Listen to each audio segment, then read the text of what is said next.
Muito bem, certo. Então, nós teremos aqui o nosso amigo Moene, um jovem gestor de projeto ambicioso. Ele recebe uma missão desafiadora para liderar novos projetos em diferentes empresas aqui do nosso grupo Mirocat. E em cada uma delas ele vai se deparar com uma estrutura organizacional diferente. Então nós temos aqui o nosso amigo Moene, que vai então trabalhar aqui, vai passar aqui pelas 4 empresas do grupo Mirocat. Então, quando nós falamos de estrutura organizacional, nós estamos a nos referir exatamente a quê? Nós estamos a nos referir à maneira como uma empresa está organizada, está estruturada. Não é? Existem os objetivos estratégicos da empresa e esses objetivos estratégicos, digamos, vão depois ditar a jusante a maneira como é que essa empresa estará organizada para poder atingir esses objetivos. Então, quando vocês olham para uma estrutura organizacional, falando de uma organização e a estrutura que ela tem, nós podemos olhar aqui para esta imagem que temos, em que temos aqui o CEO da empresa, mas depois vocês vão ver que existem muitas ramificações. Uma empresa aqui, tem outra empresa, uma estrutura aqui, tem outra por lá, tem outra aqui, tem outra aqui. Então, aqui, se calhar, mais facilmente nós podemos refletir sobre a eficiência, sobre a comunicação. Por exemplo, como é que a comunicação que sai daqui do CEO há de chegar até aqui, há de chegar até aqui, a esses extremos. Então, é importante refletirmos sobre isso, porque que vejamos a estrutura organizacional, a empresa como um todo, né? Que possamos estar todos conectados e ligados. Então, rapidamente, para falarmos sobre a questão da estrutura organizacional, e iremos aqui para os objetivos estratégicos. Vocês podem ver aqui, vou-vos convidar aqui a ver um vídeo, rapidamente. São 3 vídeos aqui, rapidamente, que abordam um bocadinho esse tema, né? Estamos todos alinhados para alcançarmos todos o mesmo objetivo. Então, podem ver aqui, olha, tem um vídeo famoso, né? Olhem como é que toda a equipa, todos eles se movimentam num determinado lugar e conseguem atingir o objetivo. Nós temos aqui as nossas amigas, formigas.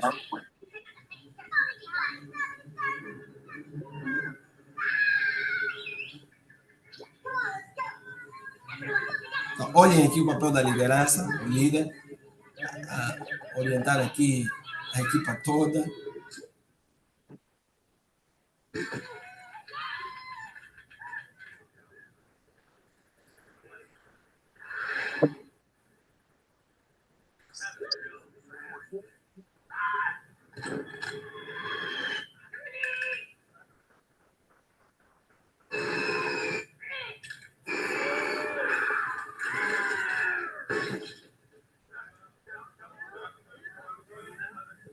Então, esse é um vídeo, rapidamente, para nós podermos refletir sobre a questão da estrutura organizacional.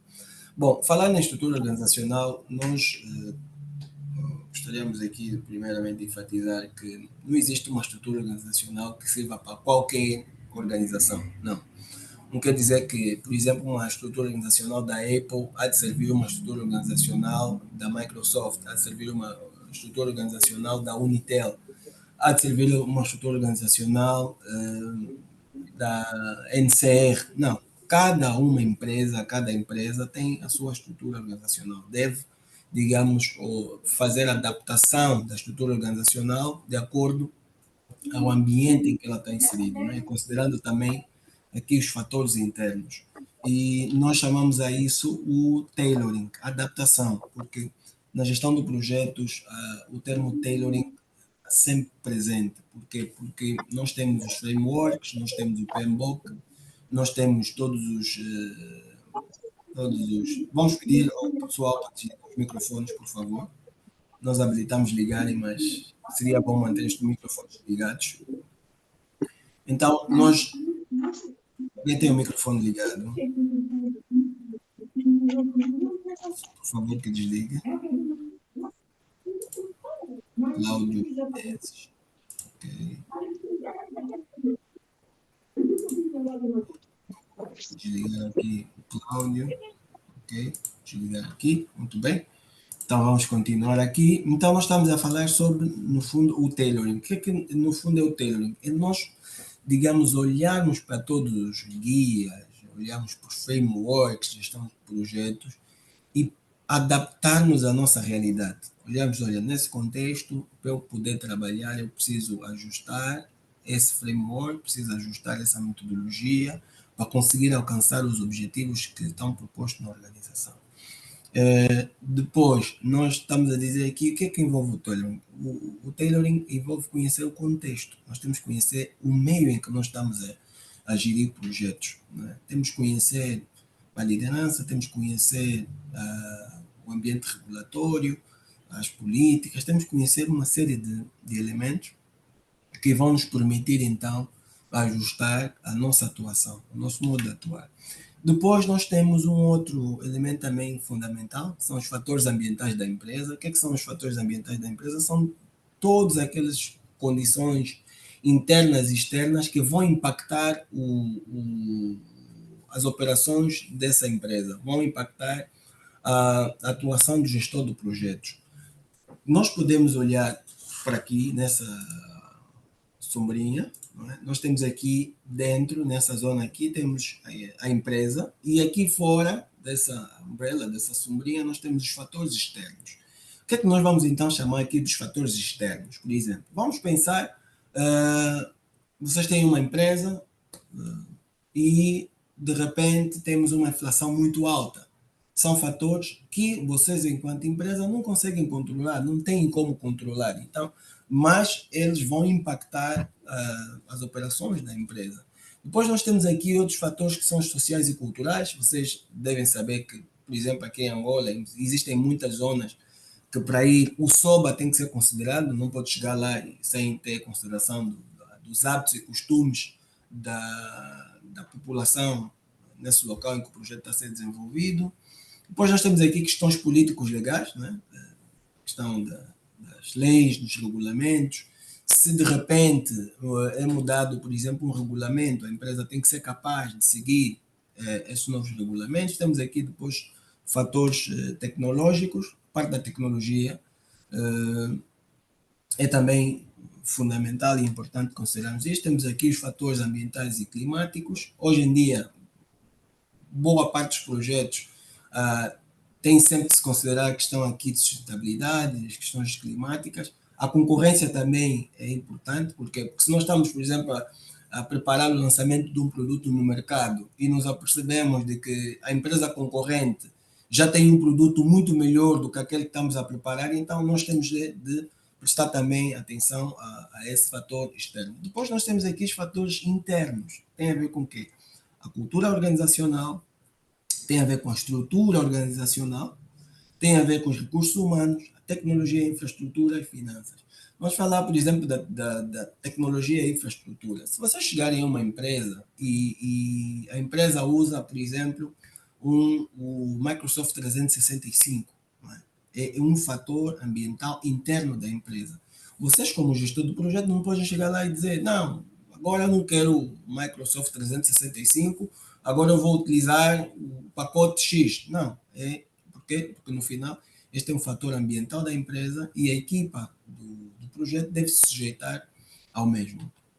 Então, falando de estruturas organizacionais, nós vamos ver fundamentalmente 4 tipos de estruturas organizacionais e depois vamos ver as ramificações da estrutura matricial e vamos começar com uma estrutura funcional. Né? Uma estrutura funcional que é uma estrutura das mais antigas, ou a mais antiga, em que nós temos a empresa organizada por departamentos. Vocês têm aqui a chefia, o CEO, o diretor-geral, e depois vocês têm aqui chefes de departamento, chefes gestores funcionais, né? Por exemplo, vocês têm aqui o homem das finanças, tem o homem do RH, recursos humanos, tem o homem da tecnologia, tem o homem de novos produtos. Então, tem aqui, prontos, os líderes funcionais, não é? Que não são gestores do projeto, porque existe uma diferenciação entre gestores do projeto e gestores funcionais. Gestores funcionais têm uma posição e, geralmente, no dia a dia,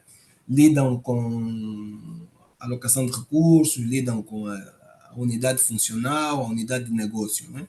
Não lidam exatamente com, digamos, o dia a dia liderando um projeto. Então, nós temos aqui um líder para cada departamento, esse departamento tem um líder, esse departamento tem um líder, esse departamento também tem um, e depois cada um desses departamentos tem aqui as suas equipas. Você tem uma equipa, você tem outra equipa, você também tem outra equipa, e assim por aí diante. Então, o nosso amigo Moene, ele é chamado para a primeira empresa do grupo. E nessa empresa do grupo, o nosso amigo lhe é atribuído aqui equipas para trabalhar com ele. Então ele tem aqui tem aqui as equipas, tem este elemento, tem aqui este elemento, e tem aqui este elemento, e também tem este elemento. Então nós estamos aqui numa estrutura funcional. Na estrutura funcional, o nosso amigo Moen, ele em princípio tem esta equipa aqui. Pronto. Essa é a equipa do nosso amigo Moen. Pronto. Aqui. E na medida que ele vai desenvolvendo o projeto nessa estrutura funcional, ele vai percebendo que não tem praticamente pouca autoridade, porque é um gestor de projetos aqui, mas de facto estes membros da equipa, tem aqui este membro da equipa aqui, este indivíduo, antes de falar com ele, primeiro fala com o seu gestor funcional, fala com o seu chefe, e só depois é que ele vem aqui dar uma resposta ao Moen, aqui, 2. Então, o mesmo acontece para esses também. E o Moen também dá conta, depois, mais tarde, que ele precisava deste recurso, este indivíduo que aqui está, numa determinada altura, mas entretanto o seu chefe, o senhor daqui, mandou este recurso para realizar uma outra atividade, e logo o Moen ficou sem esse recurso. Então, ele começou a perceber aqui que a questão também da comunicação e a tomada de decisão são muito lentas. Por quê? Porque ele é chamado a liderar um projeto, mas de facto ele tem aqui uma posição não de um gestor de projetos, mas tem uma função mais de um secretário do projeto.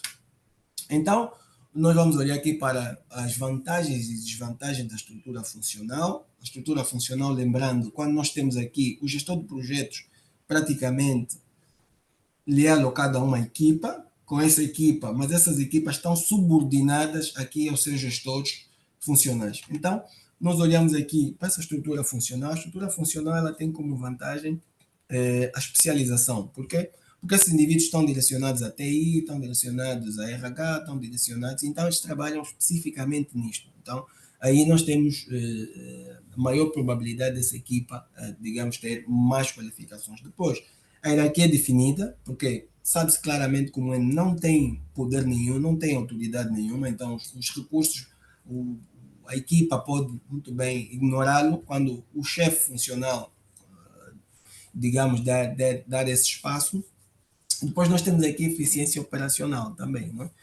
Em termos de desvantagem, nós olhamos aqui que existe uma dificuldade muito grande de comunicação entre departamentos. Por quê? Porque a comunicação a fluir daqui para aqui é muito difícil e muitas vezes, não sei se vocês já estiveram numa situação dessas, em que vocês tinham que comunicar com o vosso colega, trabalhar com um colega, mas primeiro tinham de se reportar ao vosso chefe, o vosso colega também tinha de se reportar ao chefe dele, depois os chefes tinham de conversar entre eles, depois acordavam entre eles, os chefes voltavam, o seu chefe voltava, conversava consigo, o chefe dele voltava, conversava com ele, e depois vocês os dois tinham que conversar. E se não tivesse o entendimento, tinham de voltar novamente neste processo.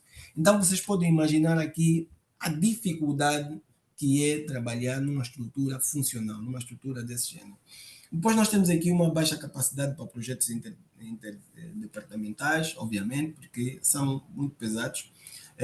O diretor de TI vai dizer, não, agora estou ocupado porque tenho aqui assuntos para resolver e esse projeto pode esperar um bocadinho. Pois nós temos aqui pouca flexibilidade para a inovação. A estrutura é muito rígida. Então, o nosso amigo Moen chega no fim da passagem nessa estrutura funcional e ele vê que, apesar de toda a resistência que se viveu nessa estrutura funcional, ele aprende a fazer o quê? Aprende a utilizar a influência e o relacionamento interpessoal para garantir a colaboração entre as equipas, porque ele deu conta que de facto não tinha poder nenhum, mas a responsabilidade de ter o projeto nas mãos obrigava-o, digamos, a desenvolver competências, habilidades para poder navegar nesse ambiente complexo. E é assim que o nosso amigo Moen adota como estratégia aqui uma comunicação clara. Ele vai estabelecendo aqui uma comunicação clara entre ele e o gestor funcional e as equipas, não é? Existe uma comunicação aberta e clara. Depois, ele desenvolve uma boa relação com os gestores funcionais e os membros, porque ele descobre, não, tem um projeto, de vez em quando vai visitar o diretor do RH, uma conversa com o diretor do RH, estabelece uma comunicação clara com o diretor do RH, explica um bocadinho como é que está o projeto e depois apresenta aqui um plano detalhado da alocação de recursos, para permitir que o gestor funcional possa, digamos, dar o suporte e o apoio que ele precisa e possa alocar os recursos na altura em que o gestor do projeto vier a precisar. E também ele aqui aprende a fazer o quê? Aprende aqui a promover atividade de desenvolvimento da equipa, né? Que é agora o team building, né? Team building das equipas. Aprende então a fazer isso para quê? Para que no final ele possa ter a capacidade de entregar o seu projeto.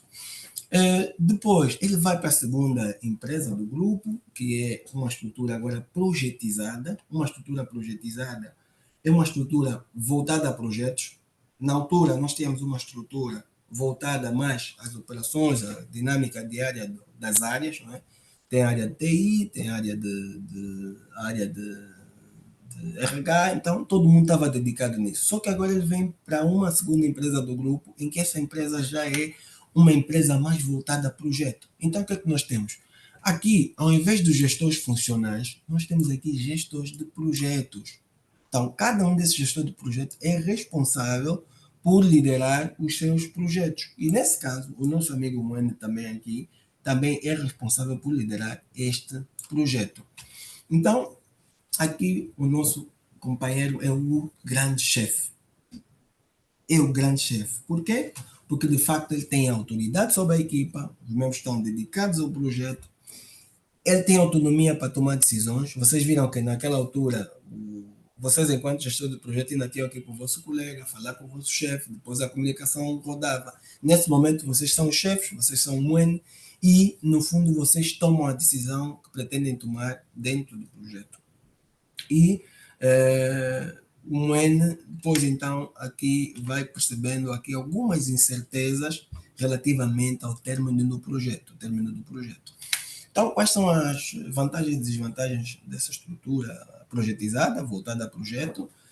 As vantagens são que todo mundo está focado no projeto, todo mundo está a olhar para o projeto. O gestor de projetos tem autoridade, ele tem autonomia, liderar o projeto diariamente, seguir o projeto, fazer esse acompanhamento e tudo mais. Depois, existe uma melhor comunicação dentro da equipa do projeto. Em contrapartida, nós temos aqui custo elevado. Por que é o custo elevado? Vamos refletir. Se vocês têm aqui uma estrutura voltada a projeto, aqui tem o projeto 1, ou 2 projetos, ou 3 projetos, aqui tem o projeto 3, depois vocês têm projeto 4. Se tivermos projetos, por exemplo, vamos imaginar, nós estamos agora com 4 projetos de estradas, por exemplo, aqui tem um projeto de estrada, aqui tem outro projeto de estrada, aqui tem outro projeto de estrada. Nós teremos que ter quase os mesmos recursos duplicados ou triplicados aqui, em cada uma desses gestores de projetos. E o que é que vai acontecer? Assim que terminar os 3 projetos, nós teremos praticamente um número de funcionários de recursos muito elevado. Então, o número de equipa é muito elevado. Então, nós temos aqui custos elevados, temos dificuldade na realocação da equipa, e temos também risco de desalinhamento com a estratégia da empresa. É importante, depois aqui nós vamos ver mais à frente, aqui essa questão da estratégia da empresa, o alinhamento com a estratégia da empresa. Então, o que é que o nosso amigo Moen vê? O nosso amigo Moen vê que, pronto, a estrutura é boa, confere, sim senhora, a autoridade, mas entretanto ele nota que no final do projeto, podem existir aqui, digamos, problemas para a sua equipa. Porque, de facto, a sua equipa pode não ter colocação num outro projeto, não é? Porque geralmente esses projetos são chamados de projetos sem casa, né? Não existe uma casa. Ou estás nesse projeto, mas amanhã, assim que terminar, olha, vais para a tua vida, acabou, obrigado, está tudo bem, então tchau, tchau. E isso não confere, digamos, aqui a tranquilidade aos recursos, né? Às equipas, às pessoas. Então, um N que aprende aqui, aprende aqui como estratégia, desenvolve aqui processos internos eficientes para de comunicação, trabalha fortemente num plano de realocação da equipa, porque ele está preocupado com isto. Depois disso, onde é que a minha equipa vai? O que é que eu vou fazer com a minha equipa? Então, eu preciso de encontrar um sítio para que eles possam ir, para que eles possam desenvolver suas atividades. Depois, ele faz aqui, digamos, um alinhamento de projetos com os objetivos estratégicos, tá? Certo de que aquilo que ele está a fazer está alinhado com os objetivos estratégicos da empresa. Depois, ele aqui aposta também em formação e capacitação da equipa. Né? Pronto. Depois, então, o nosso amigo passa aqui por uma estrutura matricial. O que é uma estrutura matricial? Uma estrutura matricial, vocês viram duas estruturas. Temos a estrutura funcional, que é uma estrutura rígida, uma estrutura em que o diretor de TI manda. Vocês, como gestor do projeto Moen, não tem palavra nenhuma, é praticamente residual. Depois nós temos a estrutura projetizada. Nesse intermédio aqui, vamos olhar, essas duas estão nos extremos e aqui no meio anda a estrutura matricial. Basicamente aqui um vai e vem de cada uma dessas duas estruturas. Pronto. Depois aqui nós temos os nossos gestores funcionais, obviamente, são os diretores de TI, diretor de RH, diretor de comunicação, diretor de novos negócios, pronto. Diretor de engenharia, diretor de construção, pronto, nós temos ali nossos diretores bem definidos. Depois, então, nosso amigo é chamado aqui novamente, mas vocês olham que aqui em cima nós temos gestores funcionais, aqui, os gestores funcionais. Então, o que acontece? Lhe é alocada aqui uma equipa, certo? Essa equipa que aqui está. E então, o nosso amigo percebe que tem praticamente problemas similares com a primeira estrutura, que é a estrutura funcional, certo? Pronto. Então, aqui estamos em presença de uma matriz fraca, uma matriz praticamente que não confere muita autoridade ao gestor de projetos. Depois, esse nosso amigo Moen é promovido aqui a integrar essa estrutura. Então, nós aqui temos um GF e temos aqui um GP, certo? Temos aqui um GP, aqui, o nosso amigo. E o nosso amigo hoje faz parte desta estrutura aqui, pronto, dessa área aqui, desse departamento aqui. Então, mas ele dentro desse departamento já foi chamado, olha, vais liderar um projeto, nós precisamos de ti para liderar um projeto, vais trabalhar com outras áreas, nós também temos colegas das outras áreas que vão integrar a tua equipa, então precisamos que trabalhes, mas atenção, que pronto, nós temos aqui o nosso gestor funcional e que vai também acompanhar esse projeto, ok? Tudo muito bem, vamos avançar. Então, o MAN lhe é conferido essa equipa. Então, ele trabalha com basicamente essa equipa que ele tem aqui. Então, quando estamos em presença de uma situação dessas, em que nós temos o gestor funcional e temos o gestor de projetos e depois tem a equipa aí, nós estamos em presença de uma matriz balanceada. Quer dizer, basicamente o meio. Estamos aí no meio, no centro. E depois, mais tarde aqui, nós vamos então ver que este departamento aqui, que antigamente era liderado por um gestor funcional, hoje é liderado por um gestor do projeto. E o nosso amigo Moen continua aqui e está, digamos, a liderar esta equipa. Mas reparem vocês que numa matriz forte, esta relação aqui entre o Moen e este líder aqui já é um gestor de projetos, que nós chamamos gestor de projetos. Já não é mais um diretor de TI, já não é um diretor do RH, já não é um diretor de engenharia, já não é um diretor, já é um gestor de projetos. Quer dizer que aqui nós também temos aqui um outro gestor de projetos, aqui. Então, temos aqui uma equipa, basicamente gestor de projetos, que vão liderando projetos dentro da organização e tendo recursos alocados das outras áreas. Então, aqui na terceira empresa, o MUEN vê que os membros pertencem aos departamentos funcionais e também são designados a projetos específicos. Aqui há um compartilhamento da autoridade com os gestores funcionais quando estamos em presença da matriz balanceada e da matriz fraca, mas quando estamos em presença da matriz forte, o cenário já é diferente. Depois aqui, temos então aqui as questões de competência de negociação e resolução de conflitos para priorizar os interesses do projeto.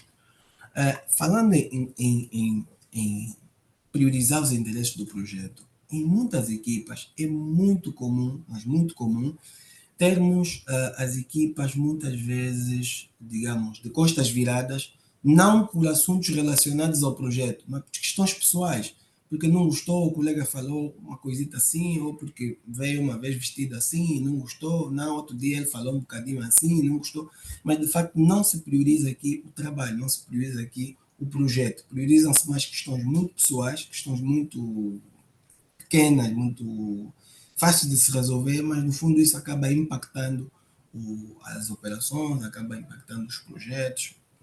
E era importante também que nós tivéssemos aqui consideração sobre isso. Então, qual é aqui a vantagem? Nós temos uma melhor utilização de recursos, temos maior colaboração de departamentos, temos apoio da alta gestão, mas esse apoio da alta gestão, quando nós estamos aí na balanceada e quando estamos na forte, quando estamos na fraca, é para esquecer. Temos os mesmos problemas que temos lá, quase os mesmos problemas que temos lá na funcional.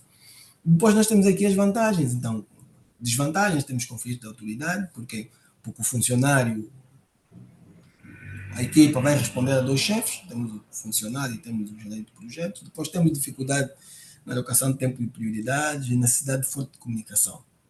Então, o que o Moena aqui descobre? Ele descobre que sim, há um equilíbrio entre a funcional e a projetizada. Mas, entretanto, é necessário aqui desenvolvermos algumas estratégias, que é um sistema de priorização de projetos. Temos que estabelecer um sistema de priorização de projetos, temos que introduzir aqui algumas metodologias que vão nos permitir andar um bocadinho mais rápido, ter um pensamento muito mais aberto do que rígido, vamos planear tudo, depois planeamos tudo, vamos começar a executar. Não, temos que pensar um bocadinho mais, de uma maneira mais aberta, mais ampla. Depois nós temos que definir bem os papéis e responsabilidades claras, porque, por exemplo, o gestor funcional pode dizer, olha, enquanto eu trabalho nisso, você gestor do projeto, olha, por que não começas a trabalhar já naquilo? Ah, ok, está tudo bem. Então, define-se a responsabilidade, define-se os papéis e cada um vai trabalhando na sua área para depois, então, chegarem e concluírem o trabalho. Né? Depois aqui usar ferramentas colaborativas, porque ferramentas colaborativas hoje salvam muito tempo, né? E vocês podem hoje ver que ao trabalharem com dados estruturados e dados não estruturados, quando estamos a falar de dados não estruturados, estamos a falar fotografias, PowerPoint, Word, textos que não estão, digamos, dentro de uma plataforma que vai nos permitir ter aí uma interoperabilidade e mais facilmente fazermos a extração de dados ou alimentação de dados de um lado para o outro, sem necessidade de estarmos a tirar um ficheiro, manda o ficheiro para o fulano, depois manda o ficheiro para o ciclano. Então, temos que começar a olhar mais aqui para dados estruturados, como é que a gente começa a trabalhar com dados estruturados e que vão nos permitir aqui ganhar eficiência. Então, depois o nosso amigo aqui vai para a última, então, que é uma estrutura ágil. Essa estrutura ágil, agilidade, nós, no fundo, estamos a viver várias transformações. A cada dia vocês notam que surge uma tecnologia, surge um novo produto, surge uma nova solução. Então, as empresas hoje não têm o tempo que tinham anteriormente de planear 10 anos, planear 5 anos. Hoje as empresas estão a planear apenas 2 anos, 1 ano. Daqui a um ano estão a pensar para que vai ser de nós, como é que nós vamos trabalhar, como é que nós vamos pensar. Então, as equipas começam aqui a adotar um pensamento mais ágil, um pensamento já muito mais favorável à mudança, em que a incerteza é muito alta. Então, como a incerteza é alta, olha, nós temos que pensar, se ontem nós planeamos assim e hoje acordamos com uma DeepSeek, a DeepSeek, olha, surgiu, então temos que pensar como é que nós vamos melhorar o nosso produto, como é que nós vamos, olha, sentar aqui, planear rapidamente e começar a iterar ou trabalhar em fluxo para nós podermos ter o nosso produto melhor do que o do concorrente. Então, estamos hoje num ambiente de completa mudança e é preciso que tenhamos aqui novas formas de liderança, né? Novas formas de lidar. E é assim que o nosso amigo vem aqui, ele entra aqui, mas vocês podem ver aqui que no fundo, ele, enquanto líder, ele mostra a direção e permitação, porque muitas vezes o nosso líder aqui, ele tem uma posição mais de líder-servidor, uma posição mais de facilitador, mais de gerir a equipa, apoiar a equipa, remover impedimentos. Olha, onde é que está o impedimento? Por que é que tu não estás a avançar? O que é que está a acontecer? Está bem, olha, está bem, vou trabalhar nisto. Porque ele prioriza a equipa a trabalhar. E depois, nós temos aqui equipas multifuncionais, equipas altamente qualificadas e que são capazes de se auto-organizar. O que isso quer dizer, que se auto-organizar? E que a equipa tem essa capacidade de olhar para o trabalho e dizer, não, olha, vamos nos organizar assim, faz isso, faz aquilo, e vamos trabalhar e vamos avançar. Então, o nosso amigo vem nesse tipo de estrutura, né?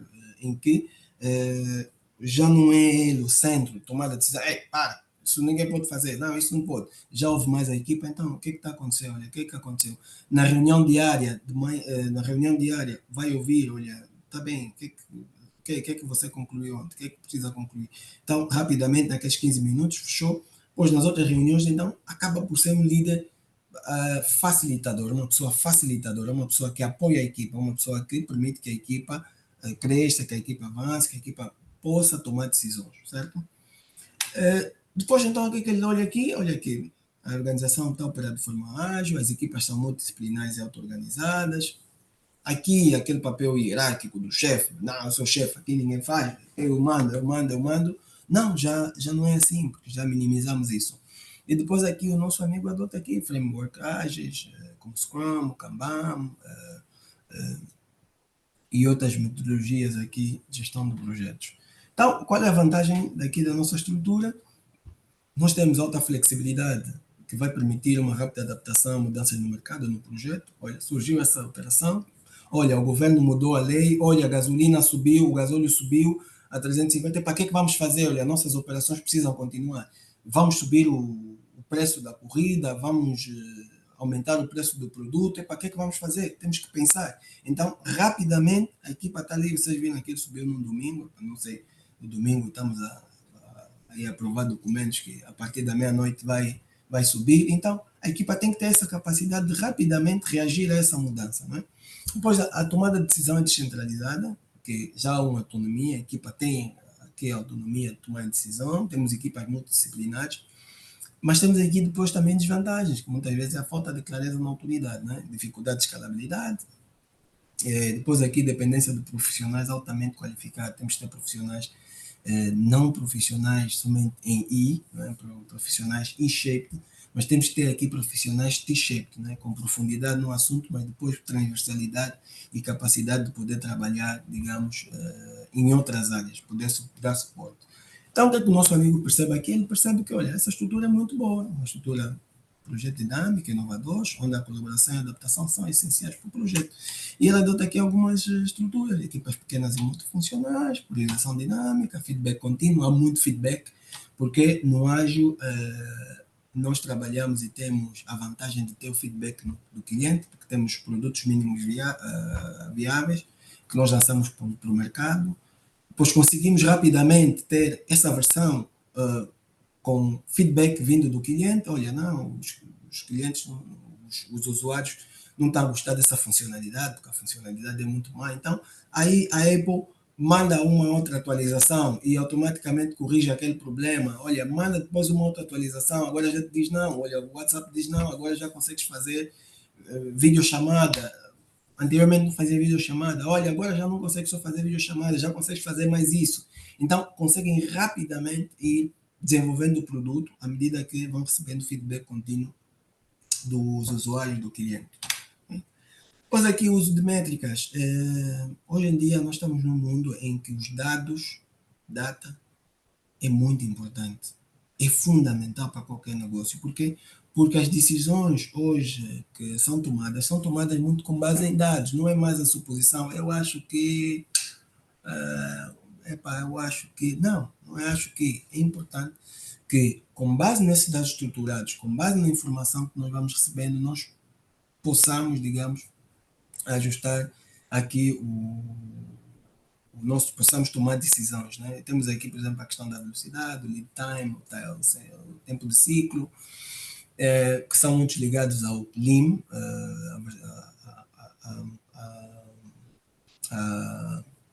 voltado à eliminação de desperdícios. Não é?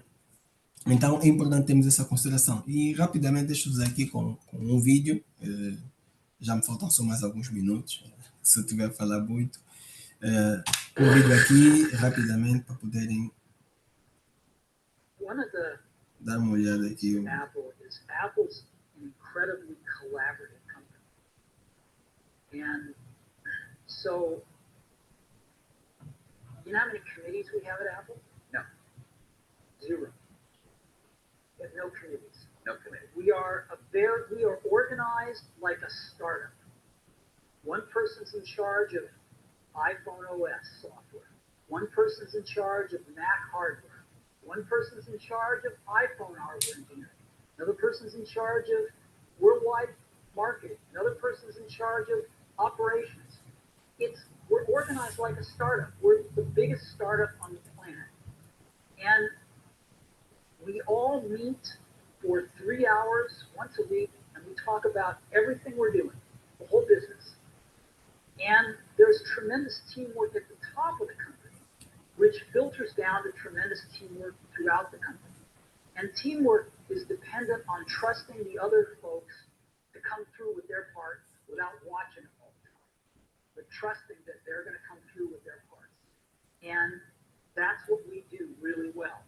And we're great at figuring out how to divide things up with these great teams that we have and all work on the same thing, touch bases frequently, and bring it all together into a product.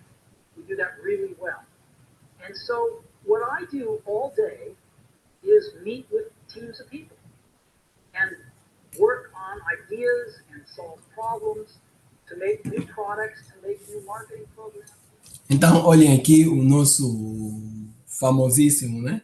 Steve Jobs, a dizer, não, nós funcionamos, nós somos, todo mundo pensa que é uma grande empresa, todo mundo senta. Eu vi outro dia um vídeo do Jeff Bezos a dizer que eles reúnem, acho que uma vez por semana, e nessa uma vez por semana, durante a reunião, não existem aí um monte de documentos, não. Existe um memorando que é elaborado.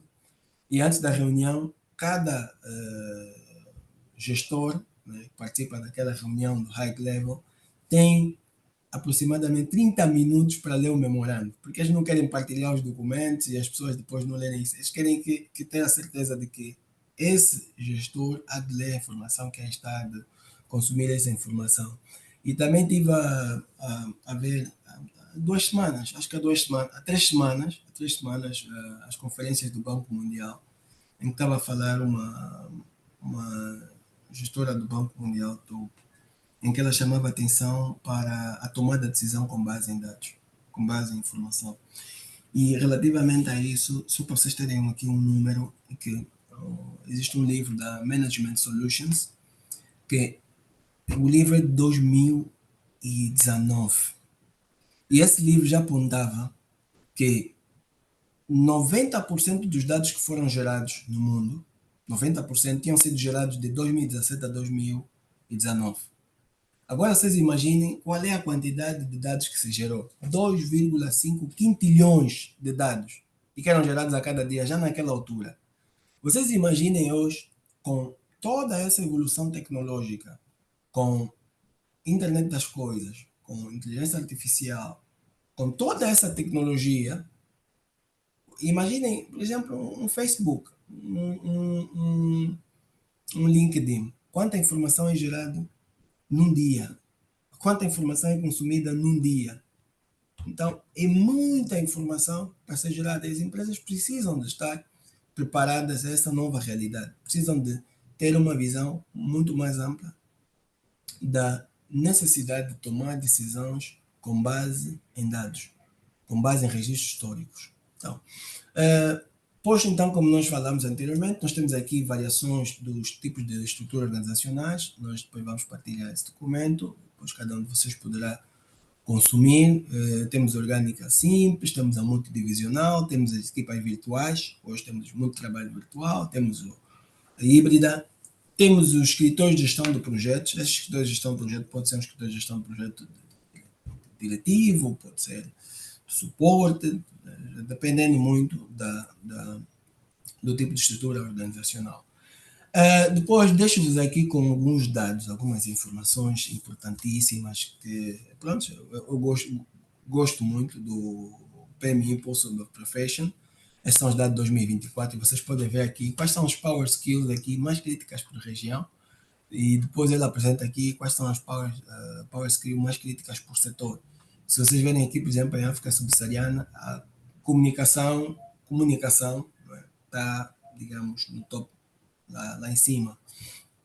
E depois nós temos aqui também o PMI Pulse of Profession desse ano, foi lançado recentemente, em que lança-se aqui um dado curioso, que os líderes sêniores,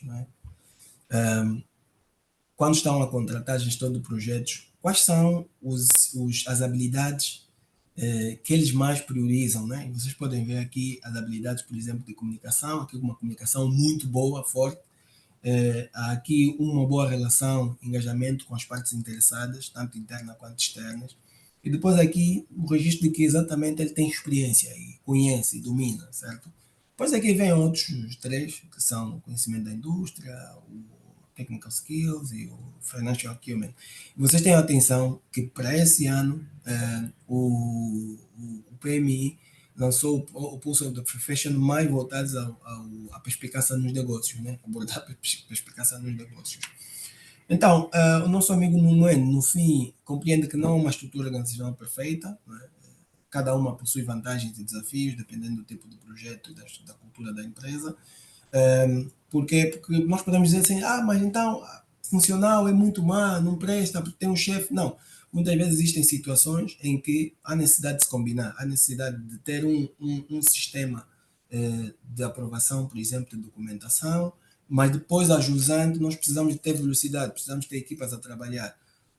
Então, pode ser aqui uma combinação. Depois, o nosso amigo aprende a se adaptar, a desenvolver habilidades de liderança, comunicação, negociação para alcançar os melhores resultados, independentemente do ambiente organizacional, né? Mas aqui o nosso amigo se torna um bom gestor de projetos, né? Mais experiente, preparado para enfrentar qualquer desafio, surgir em seu caminho. Vocês podem ver aqui que ele já está aqui, basicamente. Então, quando forem contratar o gestor de projetos, os sêniores, obviamente, que vão ter o perfil do Moeno como um bom perfil de gestor de projetos. Então, perguntas e respostas. Muito obrigado a todos. Obrigado por me ouvirem. Se alguém quiser depois estabelecer um contato, estou no LinkedIn. E agora vamos dar aqui um espaço para perguntas e respostas. Ok, eliminar a tinta. Vou voltar aqui à minha apresentação. Aqui. Ok.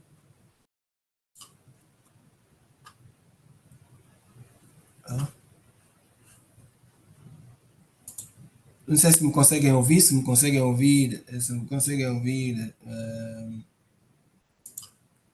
podem levantar a mão. Quem tiver aqui uma questão, pode levantar a mão, perguntar. Temos aqui uma. Paulo dos Santos, por favor. Ok. Muito obrigado pela apresentação e também por essa oportunidade de aprender mais sobre gestão de projetos.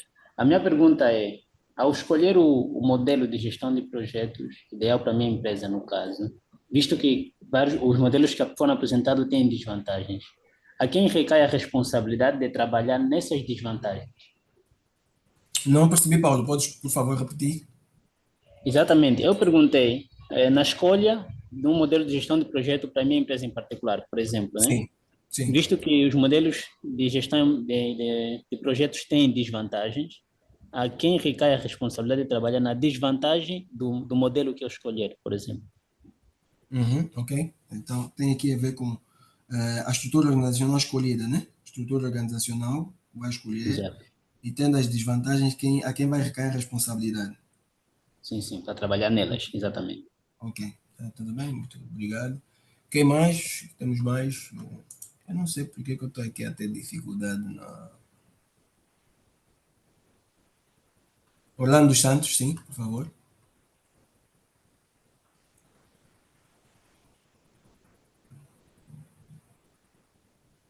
Orlando dos Alô, boa Santos. tarde. Boa tarde, boa tarde. Oswaldo Neves. Não consegui acompanhar. Não sei se o corte da conexão está do meu lado ou do dos Santos, ou do Paulo dos Santos. Não consegui perceber a questão. Será que ele poderia voltar a repetir? Ele estava apenas a perguntar aqui, no caso de ter uma estrutura organizacional, ele vai selecionar uma estrutura organizacional. E essa estrutura organizacional, depois ter aí, não atingir os objetivos que são preconizados, a quem vai recair a responsabilidade. Eu peço desculpa, porque eu estou a tentar Tá aqui bem, ligar tá. a minha câmera e não consigo. Estou a ter muita dificuldade aqui para ligar a minha câmera, mas pronto. Mais É, questões? engenheiro Joelson, Sim, sim. é, eu acho que eu consegui perceber a questão dele.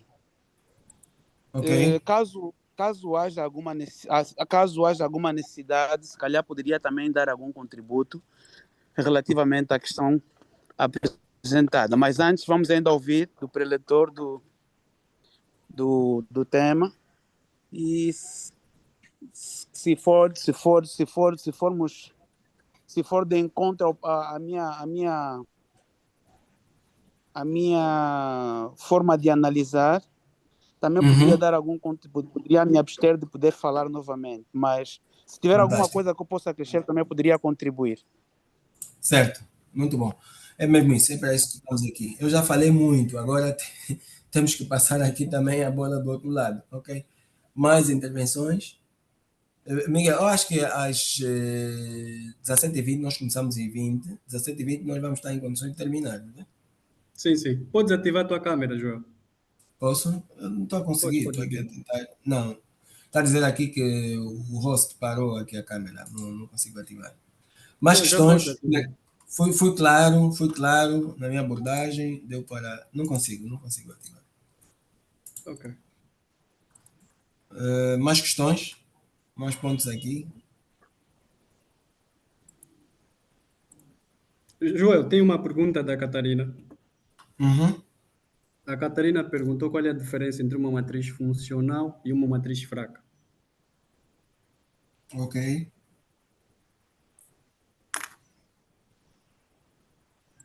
Muito Essa é a bem. pergunta da Catarina. Muito bem. Parece que já não há mais questões, né? Ninguém tá... Dilson quer ter levantou a mão. Ok. Engenheiro, boa tarde. Boa tarde. É, eu tenho duas questões.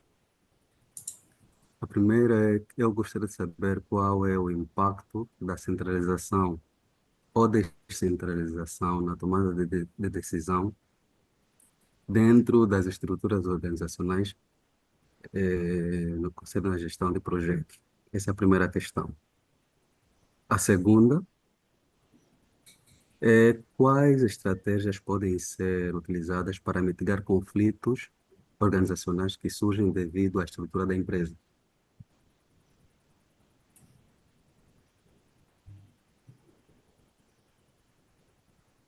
Qual foi a primeira, Dilson? A primeira é qual é o impacto da centralização ou descentralização na tomada de decisão dentro das estruturas organizacionais e gestão de projetos. Ok.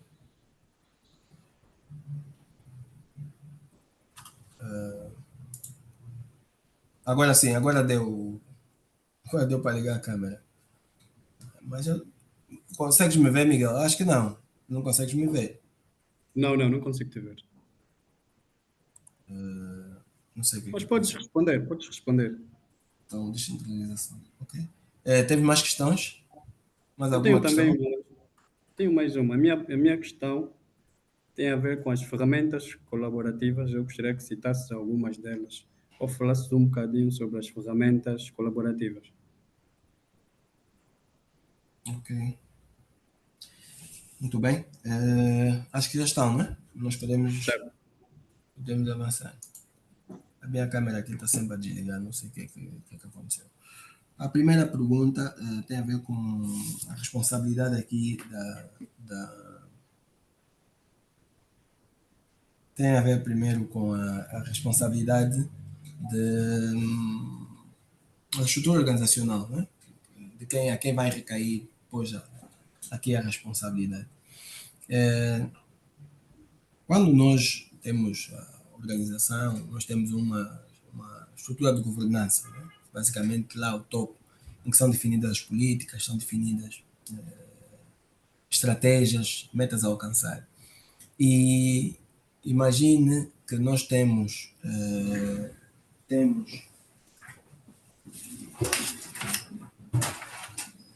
a necessidade de trabalhar, estamos a trabalhar num projeto de... Vocês conseguem me ouvir bem, né? Sim, sim, estamos a ouvir. Sim, conseguimos. Se a minha câmera liga, acho que a minha câmera não está mesmo a ligar, sim. Ok, não há problema. Então, nós estamos a trabalhar num projeto que tem elevada incerteza e geralmente na definição da estrutura, das metodologias a utilizar, nós temos que ter em consideração ah, ah, o grau de incerteza do projeto, o ambiente em que nós vamos desenvolver esse projeto.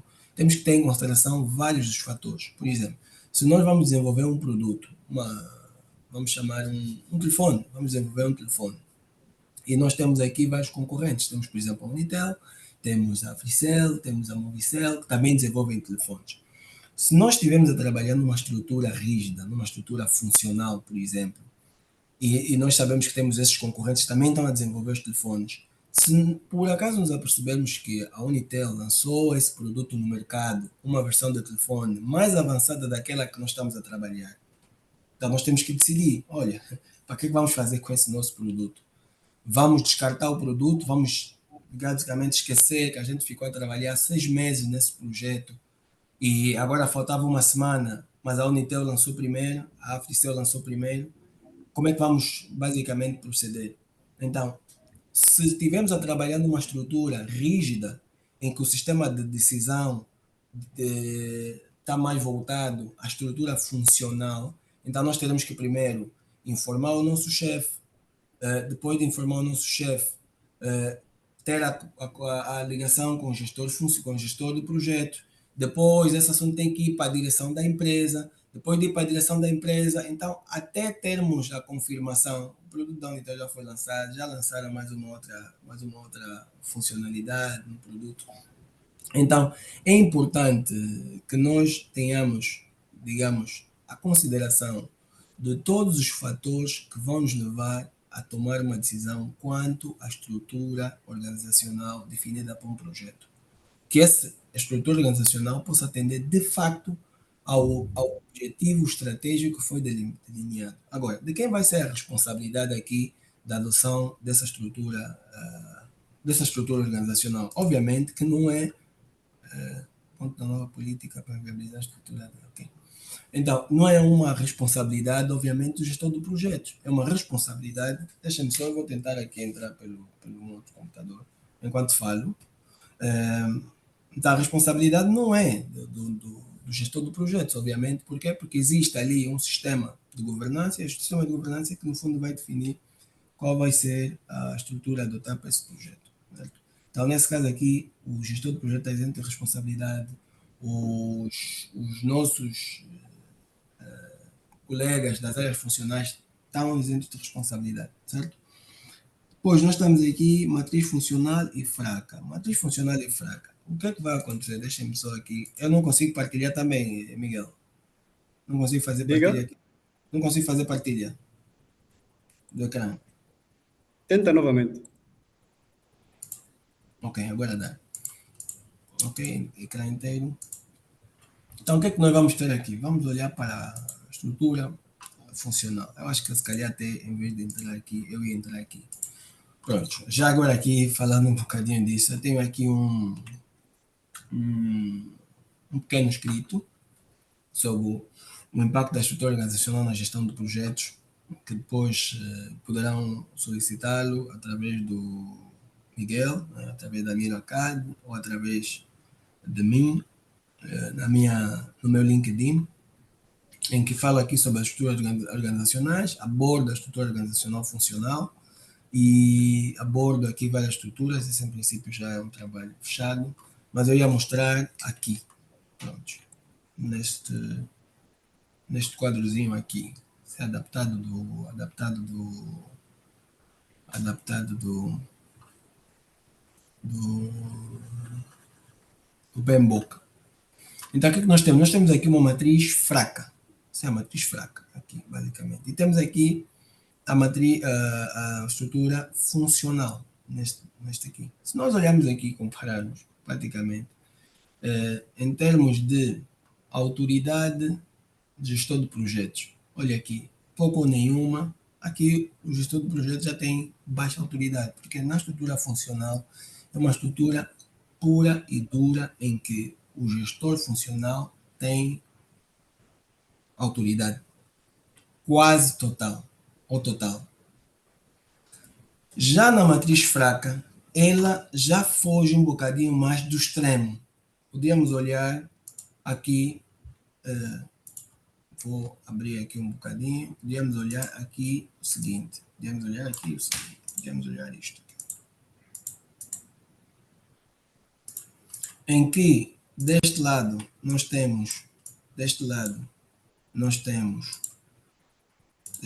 temos uma matriz, uma estrutura funcional, e deste lado nós temos uma estrutura aqui, temos uma estrutura funcional aqui, funcional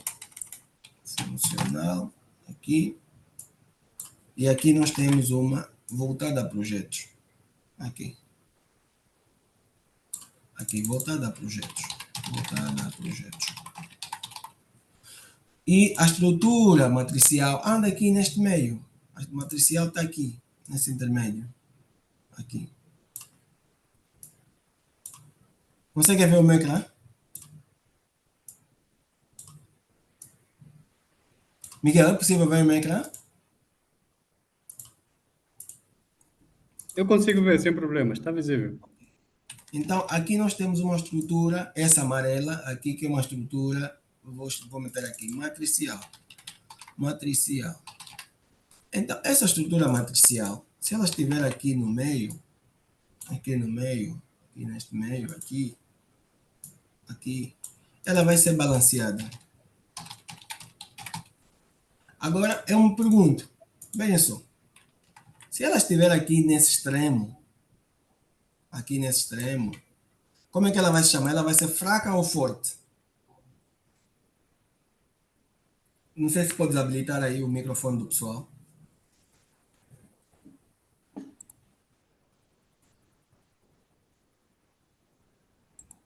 Vou tentar Já. entrar aí. Já? Já podem falar. Então, só aqui algum feedback no nosso pessoal. Ela vai ser fraca ou forte? Na vossa opinião? Quem pode dar uma resposta? Já estamos a queimar o tempo. Vai ser Ninguém? uma fraca. Vai ser uma fraca, pronto, uma fraca aqui. Fraca por quê? Fraca porque aqui a autoridade do gestor do projeto é praticamente quase nenhuma. Quase não tem aqui autoridade do nosso gestor de projetos, ok? Quase não tem aqui autoridade. Então, quando ela vai para o outro lado, aqui, ela então é agora forte. Aqui acaba por ser forte, aqui, deste lado. Então, em princípio, é assim que a gente tem as nossas estruturas, digamos, básicas, né? Gestão de projetos. Mas eu me lembro que o José Neves tinha uma contribuição também a dar, o primeiro ponto. José Neves. Oswaldo Neves. Oswaldo. Na verdade, Sim, Oswaldo Neves. Na verdade, engenheiro, a nossa contribuição era relativamente à responsabilidade da estrutura organizacional. Quando há alguma falha, normalmente, primeiro vê-se quem é o decisor do projeto, na tomada de decisões. E certamente é uma cadeia relativamente às equipes de trabalho e a forma como eles realmente conseguiram levar o projeto. Mas a responsabilidade principal vai mesmo ao gestor de projeto. Embora é uma equipe de trabalho que se faça avaliação relativamente às áreas para ver, porque também faz uma avaliação aonde é que houve realmente as falhas que permitiram com que a coisa chegasse ao extremo. Então acho que isso é uma cadeia que está ligada às partes que realmente levaram a não se conseguir atingir os objetivos preconizados. Essa era a contribuição que tinha relativamente à primeira questão, que foi levantada sobre a responsabilidade da estrutura organizacional. Obrigado. Ok, obrigado. Agora conseguem me ver, não é? Sim, conseguimos. Mas não conseguem me ver aqui no computador principal. Conseguem me ver aqui no computador principal. Ok. José, Oswaldo Neves, para Sim. quando nós estamos em presença de uma estrutura organizacional fraca ou uma estrutura funcional, geralmente a autoridade do gestor do projeto é residual, quase nenhuma. Ele vai funcionar mais como um secretário de projeto. Ele não tem autoridade nenhuma, ele não tem, digamos, a última palavra, nem decisão, certo?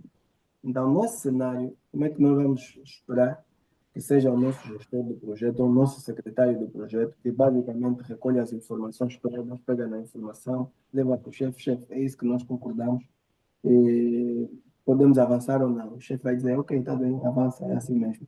Muitas vezes o gestor do projeto vai tomar uma decisão, mas o chefe vai chamar e dizer assim, vem aqui, quem te mandou tomar essa decisão? Quem disse que tens de tomar essa decisão? Quem disse que você tem responsabilidade, tem autoridade suficiente para tomar essa decisão? O nosso gestor de projetos contactou com o cliente, comprometeu-se com o cliente e foi chamado pela direção da empresa. Pergunta: quem mandou você falar com o cliente? Quem disse que tinhas de falar com o cliente? Por quê? Porque esse nosso gestor de projetos, que no fundo acaba por ser um secretário de projetos, não tem autoridade. A partir daí, nós já podemos mais ou menos ter uma ideia relativamente à partilha das responsabilidades, à atribuição de responsabilidades.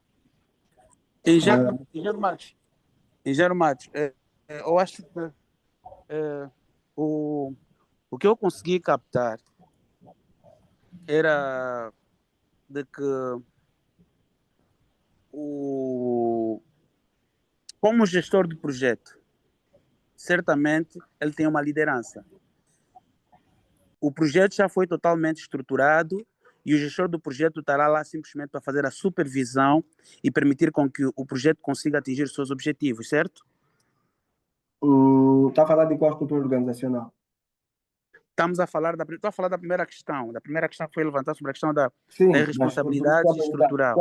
qual é a estrutura funcional? Qual é a estrutura? Qual é a organização, a organização a que se refere? Qual é a estrutura organizacional?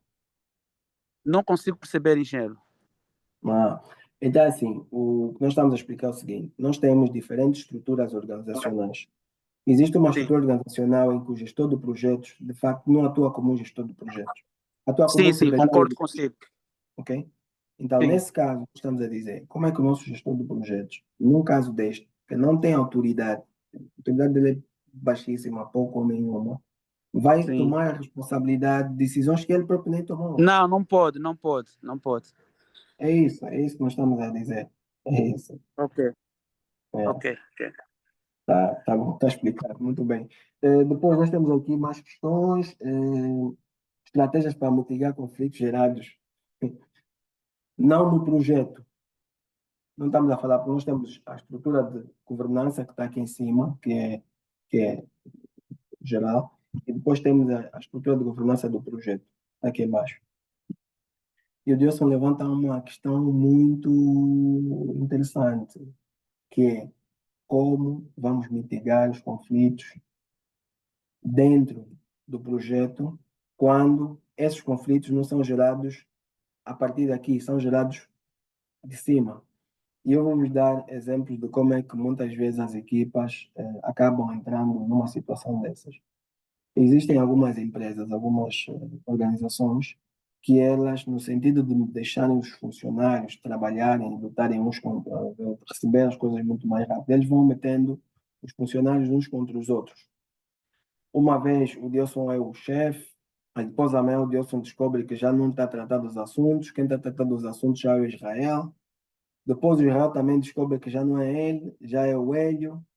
Depois não é o Hélio, é a Laurinda. E depois chega um dia, perguntam a todos, então onde é que está o trabalho? Oh, o Israel diz, mas não, eu já entreguei. Mas Deus disse, não, aquela comunicação que recebemos na semana passada. Eu já vou perguntar, qual comunicação que recebemos na semana passada, se a última comunicação que recebi foi há 5 semanas? Mas ele diz, não, eu já mandei o documento para o fulano. Então, a Laurinda vai dizer, ó, vocês afinal todos são assim.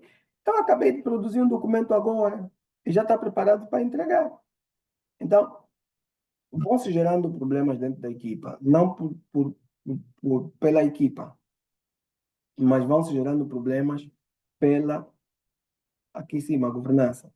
No fundo, o que é que nós podemos fazer? Aí, as habilidades do gestor do projeto têm que ser, digamos, muito boas. Primeiro, eu posso contar também uma situação aqui que eu vivi com uma equipa minha. Nós estávamos a liderar um projeto, estávamos a implementar um projeto, e a determinada altura, um dos membros começou a, digamos, a apoiar uma outra equipa, certo? E nós precisávamos era de ter todo mundo, alinhar todo mundo a comunicar uns com os outros, apoiar-nos sim, mas tínhamos sempre que fazer a nossa coordenação. Nós detectamos isso cedo, falamos com o colega, olha, rapidamente conseguimos resolver a situação e avançamos. Então, muitas vezes o termo de nomeação da equipa, a definição dos papéis e responsabilidades são importantes. Cada um saber qual é a sua função dentro do projeto. E depois, temos aqui atividades, digamos, de desenvolvimento das equipas. Por quê? Porque é importante que as equipas percebam qual é a importância do trabalho conjunto, qual é a importância da colaboração. Aqueles 3 vídeos que eu passei inicialmente mostram um bocadinho isso. Se a equipa toda estiver junta, basicamente os desafios vão ser ultrapassados sem qualquer problema. Então, quando temos os casos dessa natureza, são os mais perigosos, os mais complicados de se resolver, porque estão aqui em cima, estão aqui na parte de cima. Então, temos de desenvolver, digamos, melhorar a estrutura da nossa equipa do projeto, através de uma comunicação aberta, clara. É preciso ter essa comunicação aberta, franca. É preciso desenvolvermos aqui o tema da nomeação da equipa. Eu disse que íamos fechar 7h30 também. Miguel, eu vou responder mais rapidamente aqui as outras 2 questões. O impacto da centralização, descentralização da tomada de decisão. Depende muito, Dilson, porque, por exemplo, há situações em que nós precisamos de tomar decisões já. Imagina, por exemplo, na tua obra, teve um problema numa das tinjas, e esse problema que teve está, digamos, a prejudicar o trabalho de betonagem de uma das paredes, de uma das estruturas lá. Está preciso tomar uma decisão rápida. O Dilson o engenheiro líder não está, e é preciso tomar uma decisão lá. Mas, por exemplo, se o Dilson tiver necessidade de dizer, não, rapaz, não posso tomar nenhuma decisão aqui no terreno, tenho que primeiro ligar para o meu chefe, o chefe não está a atender. Enquanto o chefe não atende, a situação continua a acontecer. Muitas vezes nós temos o sistema Toyota de produção. O sistema Toyota de produção tem um sistema que é o Andon. O Andon o Andon permite que dentro da fábrica qualquer funcionário pode parar a produção em caso de alguma anomalia. Então, tem uma anomalia, olha, para logo e a fábrica toda para. Então, depois disso, vem o pessoal da manutenção, verificar o que é que se passa e fechar. Agora, você imagina que nós temos as linhas de produção dos carros, né, andar. O erro saiu desse funcionário aqui, está nessa parte aqui da linha de produção, avançou até o outro e vai continuando. O que é que vai acontecer? O erro vai se propagando.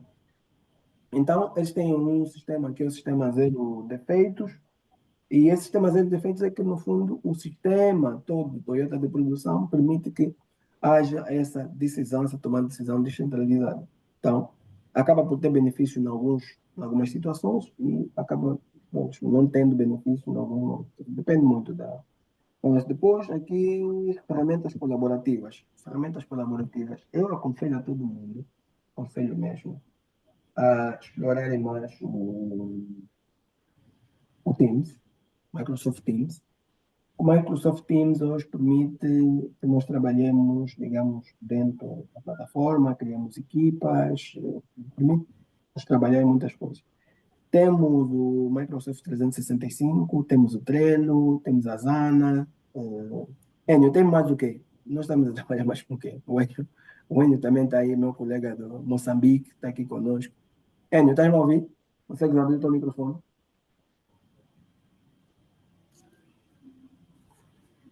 Por favor, não, não Sim, desabilite. consigo. Enio, viva. Yeah. Então, eu já citei várias, né? Ou precisa mais alguma? O Enio é meu colega também, meu colega daí do Moçambique. Temos estado aí às madrugadas a trabalhar sempre. Eles têm uma hora a mais, então fica às vezes muito complicado para nós. Complicado Yeah. para nós, não para vocês. Não é? Para nós também. E para nós Porque para nós é também. mais tarde. Tipo agora, já Yeah. estamos 8h30. Yeah, yeah. Muito obrigado por participar, camarada. O Enio estava a falar, ele. Vamos embora? Não Rapidamente, percebi. porque temos mesmo que fechar. Não percebi. Não, estava aqui a falar o Hélio, o Hélio. Hélio, não é o Hélio, Hélio.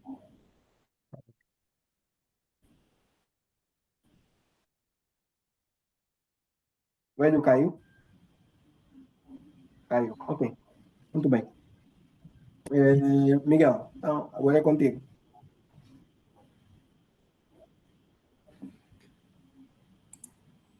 Joson, vamos fechar.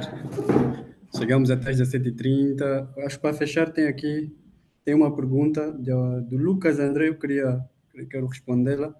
Ele questionou qual é a finalidade da ferramenta PMBOK e suas metodologias. Primeiro, PMBOK não é uma metodologia, mas sim um guia de boas práticas de gestão do projeto. Nele tem inúmeras ferramentas que podem ser utilizadas para melhor gerir os nossos projetos, e com o PMBOK você pode desenvolver uma metodologia de acordo com a realidade do teu projeto e com a realidade da tua empresa.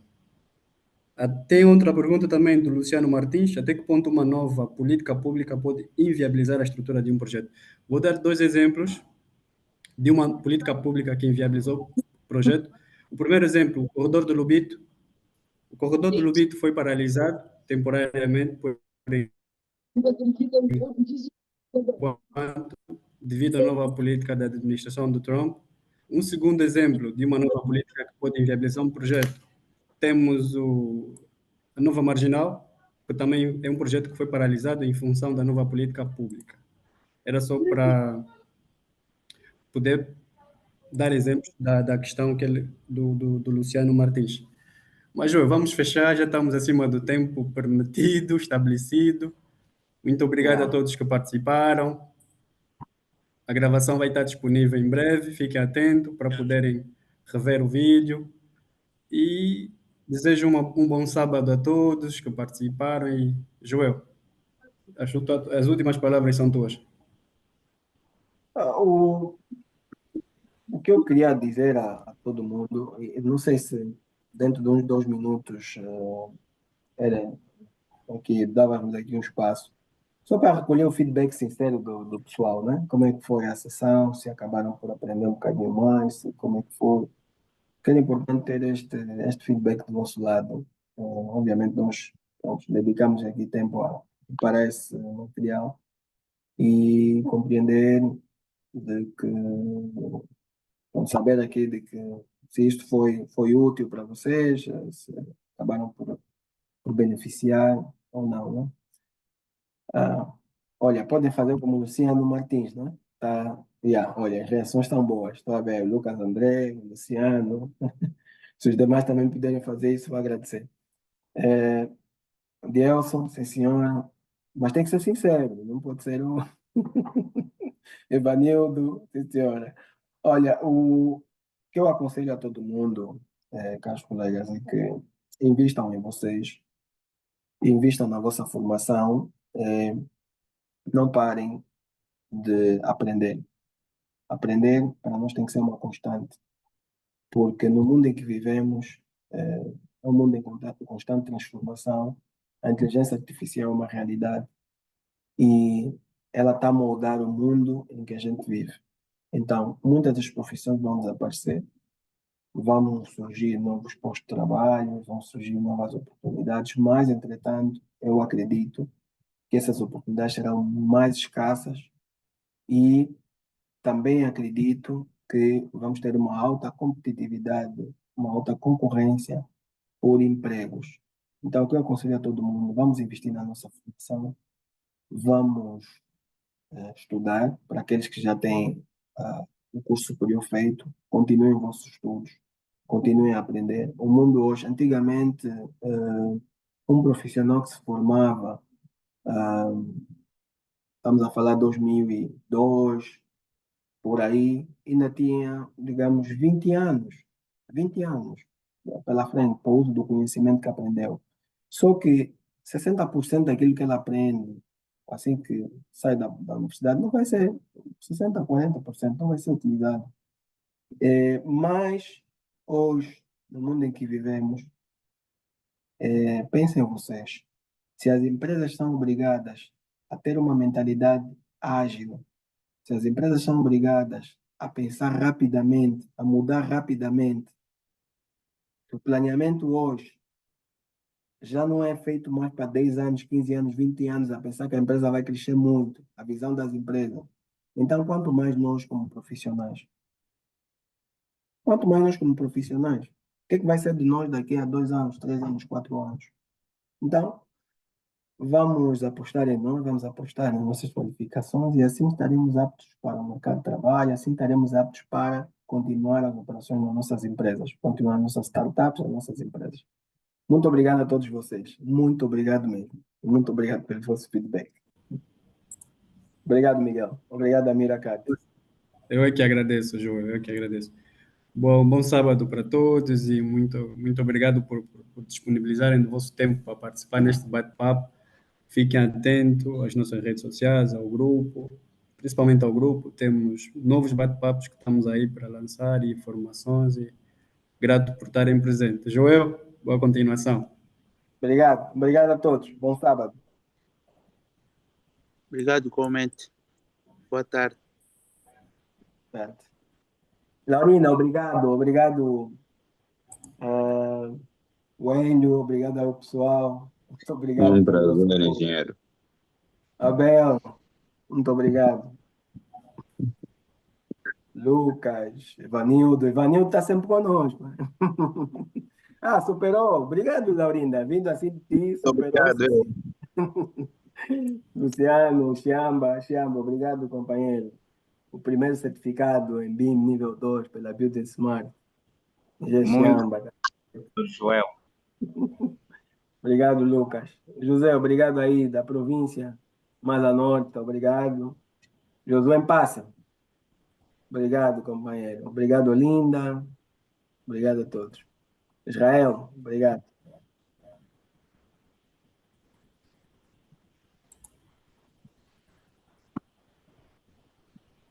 Foi.